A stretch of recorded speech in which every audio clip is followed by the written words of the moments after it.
There is a lot of pressure on you going into Tier 1 as a rookie, especially when you have buckets of hype behind you. Today, we're going to be talking about a player who fit the overhyped bill, but somehow still exceeded it and has become one of the best players Overwatch 2 has ever seen. Korean Contenders historically has been the place where all the best players in the world have came from. Overwatch has been an Asian-dominated game for the longest time. Of course, we have other regions with great talent, but even today, on average, the Korean scene is just better.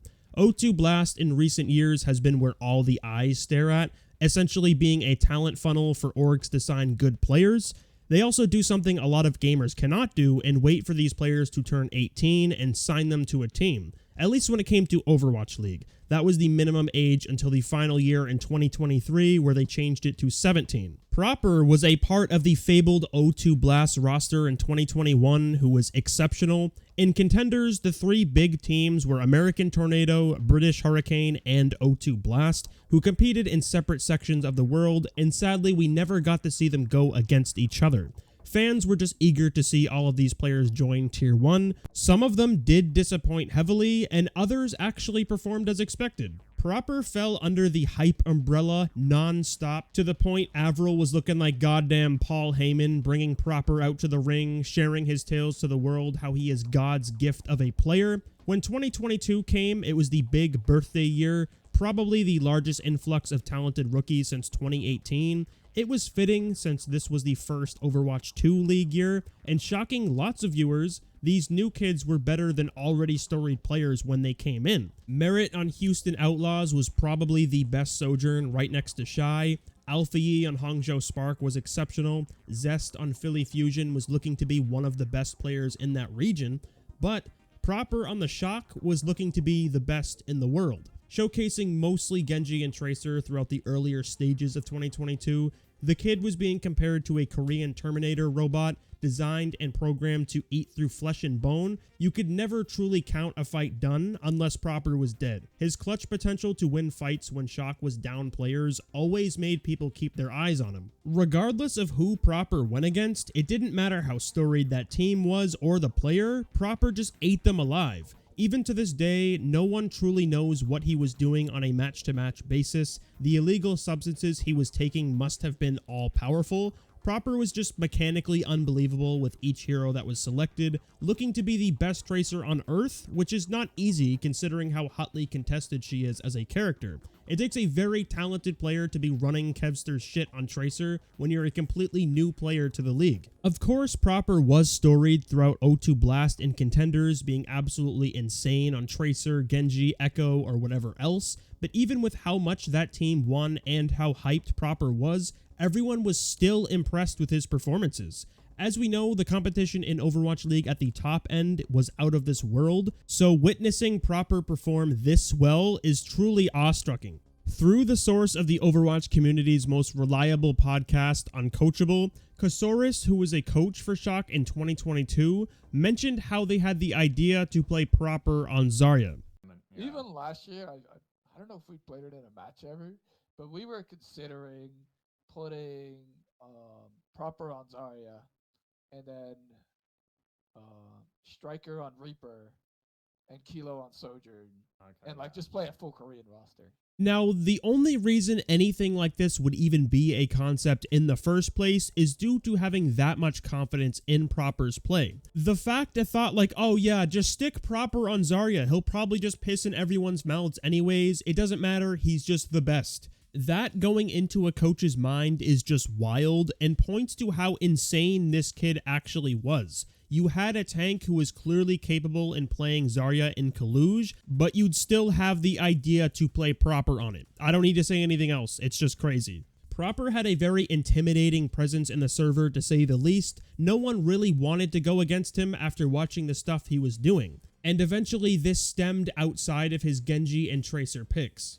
During the mid-season madness is when Sojourn became more prevalent. As we all know, the hero was overpowered, being able to one-shot every squishy hero in the game. Summer Showdown, this was amplified even more with the Junker Queen comp. Kilo honestly wasn't very good in this stage, and it's kind of unexpected considering he was good in Contenders, but this is what can happen. A player can be hyped from a team and just not show up at all.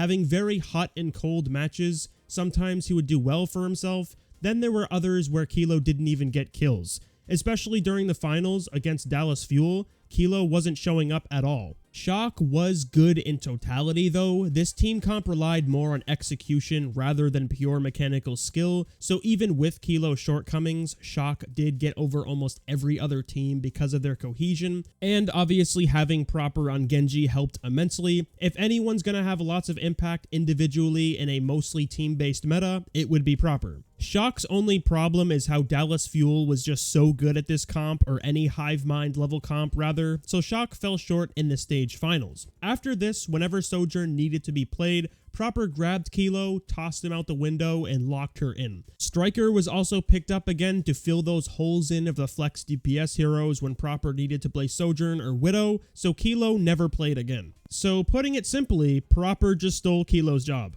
And do you know what happened after this? Well, considering the video title, Proper was one of the best at that too. Even the few times he played Widow during Countdown Cup, or honestly previous to that, Proper was still insane, beating out other really good hitscan players. Shock overall was having a rough Countdown Cup, but Proper was still Proper. It just wouldn't end. Literally any hero the kid picked up, it was fair to assume like, yeah, he'll just cave the skull in of whoever he's playing against, regardless of who they are. It doesn't matter, because Proper is just better. You could even have the elusive YouTube commenters that always apparently have aim better than Lip and can miraculously dunk on any professional player. They can come in and they'd lose to Proper. That's how you know it's serious business. This guy just had a hyper carry playstyle that's almost never been seen in competitive Overwatch, literally ever. Similar to an angry dog on a leash, once he is unchained, the ravaging will begin. Ons is the only person who's ever come close to having a performance that opened our eyes as much as Proper did. It all depends on how you want to look at it for who had a better rookie performance.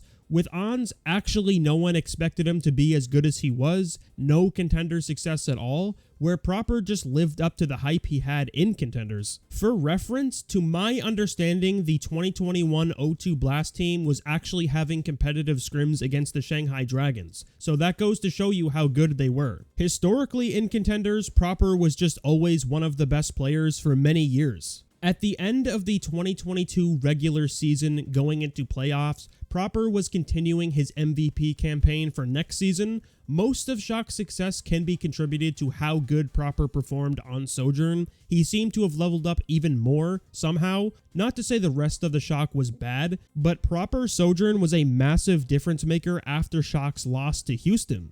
The Shock 2022 lower bracket run was crazy. Proper was on fire the whole time, putting even the best Sojourns into the dirt. After all this, we got the best grand finals in the league's history. It was a really interesting playoffs watch. Funny how people always complain about mirror matches, but they always end up giving us the best matches overall. To this day, it still confuses me how people were sitting there getting mad about Hanbin not winning MVP of 2022. Like, they were genuinely angry about it. I'm just sitting there like, what? Like, how can you even say Proper doesn't deserve MVP after what he just did throughout that entire year? This guy just had a Warriors game experience killing thousands upon thousands of soldiers. Like, I get people were tired of hearing about Proper, but his performances were inhuman. Sure, 2022 was the year Hanbin truly solidified himself as one of the best tanks in the world, and he did exceptionally, but Proper just endlessly dominated every team he went against time and time again,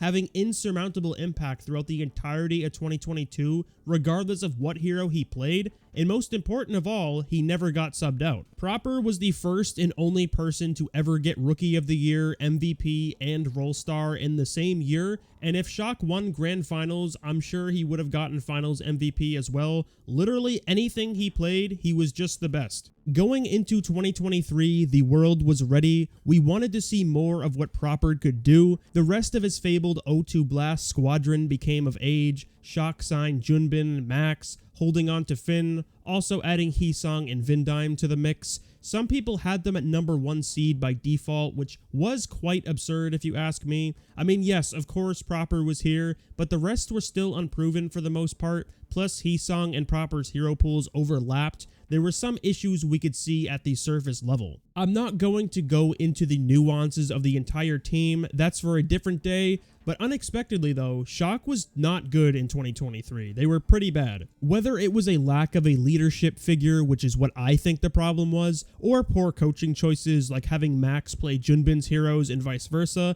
that was dumb as shit. The team overall failed to impress considering how hyped up they were and just how successful O2 Blast has been over the last few years. When it came to Proper here, we were in a Tracer Sombra meta where neither Proper or Heesong played Sombra, so Proper would play Sombra, but that ended up making Heesong play Tracer when you'd want Proper to play Tracer. These two players really needed a third person on the DPS line so Proper could just play the carry heroes. They kept switching around who plays Tracer, who plays Sombra, as well as trying a bunch of other things. The situation was unacceptable and probably the most disappointing roster showing we've ever seen in League history, considering how dominant O2 Blast was in contenders. Proper was still individually performing well enough, and there were plenty of good moments. The Proper is Angry match is a perfect example. Shock was actually struggling against the Valiant. That's the levels of issues we're talking here. After dropping the first map, they started to struggle on Blizzard World, where Proper just locks Genji and decided they weren't going to lose to the Valiant, so they didn't. Proper carried his team so hard in that game, it was truly unreal. An actual pass the ball to Proper and have him win the game for you moment. Most people didn't blame Proper for the shortcomings of 2023 Shock. There just seemed to be so many internal issues and performance problems from other players where it's quite difficult for even Proper to succeed. Like, if you just watch Vindime's POV, there's so many question marks of what is going on and just other players blatantly feeding. It was ridiculous. But obviously, when the Titan players struggle or on a team that's having a hard time, this is where that reverse narrative in the community begins. Instead of everyone constantly hopping on Proper's Johnson, people were now saying he was garbage, he fell off, flopper, fraudulent player, Proper sucks, what have you. The classic unrealistic expectations come through. Yes, Proper did have a wild season in 2022, one of the most insane we've ever seen,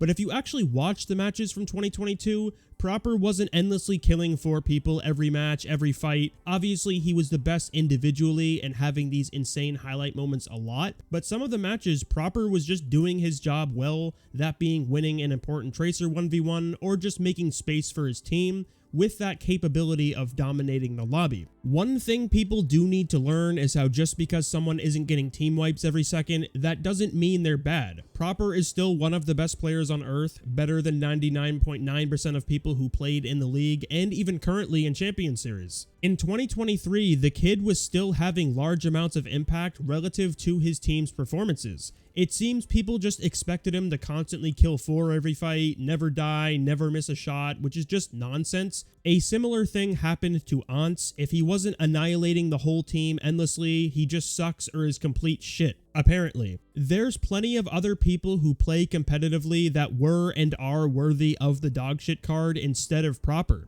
To me, he never really fell off, even in 2023. He was still fantastic individually, but he can only do so much. With the glaring problems that team had, it was doomed to fail. If I really try, I can understand the expectations viewers had to a degree because of what we witnessed in 2022, but realistically, what he was doing in the first place just shouldn't have even happened. It was an inhuman performance from Proper. In that year, it was every meta, every hero. Proper was just frying everyone. His playoffs performance on Sojourn was disgusting, a massive reason to why Shock even made it so far and competed with Dallas Fuel. Hitscan or Flex DPS, Proper was most likely going to dominate on it, and one of the few players you could put on anything and just be happy with it. If O2 Blast lived up to the hype in 2023, I can guarantee Proper would have had a much better performance with the team around him. At the end of the day, Overwatch is a team game, and you can only go as far as that team will allow. We wanted to see him rise from the ashes after 2023. That season was so rotten for Proper. The kid deserved so much more, and we actually got that for Champion Series. The Saudi propaganda team of birds was formed, Team Falcons. Having a star-studded lineup around him, a true powerhouse, fabled to be the best team on Earth, the one and only infallible group. Proper has taken the hit scan role rather than playing pure flex DPS, which he has looked fantastic on. Anytime Cassidy or Sojourn needs to be played, Proper steps up to the plate and lays it down. Looking to be one of the better hit scans in Korea, which, let's be honest, it's not really shocking. After his Sojourn performances in 2022, we all knew he was more than capable of playing hit scan heroes. The only time a true challenge arises is when he needs to go up against one of the best hit scans in the world, like Quartz on Twisted Minds or Lip on Crazy Raccoons, previously known as Whack. But even then, it's still not that insane of a difference. And honestly, now that Proper is forced to be a full-time hit scan, it's only a matter of time until he is matching those two. Now, to be fair to the rest of the entire world, I don't think Proper is the best at every hero. Obviously, he has his Genji and Tracer picks that he is disgusting at, but I see him similar to someone on Toronto Defiant. There are definitely players who are better on individual heroes, as I said with Lip and Quartz on Sojourn or any other hit scans. Honestly, they would have a leg up on Proper. And at this point, I'd actually say on Tracer as well. Stalker is probably the best Tracer in the world currently, but Proper is so good at everything, he is a more valuable overall player. When you have someone who can play hit scan and flex DPS at such a high level, it's hard to argue anyone being more valuable to a team than Proper is in the damage department. That is no easy feat. Expecting a player to do that is almost unheard of. There has always been specialists for a reason. Being good at that many DPS heroes at the highest level is almost impossible, but Proper has changed that narrative apparently. Most recently, Team Falcons won the Grand Finals of Korea, a 4-2 victory over Crazy Raccoons. Proper played a lot of Sojourn and a little bit of Widow, which he looked fantastic on both. The stuff this guy has done throughout his Tier 1 career so far is just unfathomable to the mind, reaching arguably the highest peak in Overwatch history, and for Overwatch 2 specifically, he did have the highest peak. At any moment, this guy can take the server over on whatever hero he plays, and is genuinely the most talented player Overwatch 2 has seen so far. Maybe someone will come out of the woodworks in the future, but for the time being, Proper is the big boss. I'm curious to hear your thoughts on LeProper. Do you think he is the best DPS player in the world, or even the best player Overwatch 2 has ever seen? Make sure to leave your thoughts in the comments below. Thank you so much for watching to the end. Be sure to subscribe for more Overwatch content and leave a like on the video if you haven't already. Also, check out my last video about the worst Overwatch League team that has ever graced the earth. And always remember, if you lose a match, always blame your team because it's not your fault.